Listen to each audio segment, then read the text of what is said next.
Person with disability na literal na ginapang ang pag-aaral dahil sa kapansanan.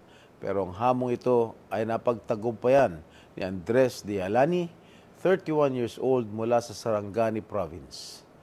Sa kabila ng hirap dahil hindi makalakad, ay nakapagtapos si Andres ng kursong social work.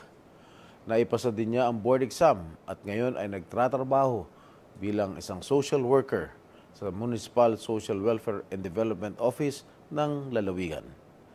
Alamin po natin ang jingles ni Andres at kung paano tayo makakatulong na tuparin ito. Magandang araw po, Senator Jinggoy. Ako po si Andres Nijalani.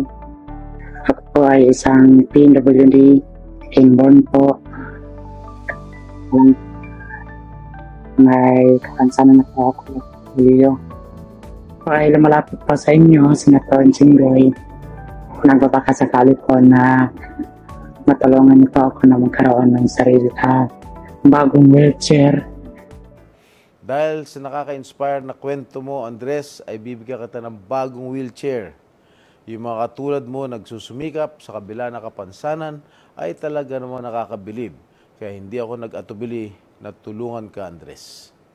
Umaasa ako na sa ating munting paraan ay napasaya ka namin, Andres, sa katuparan ng inyong jingles.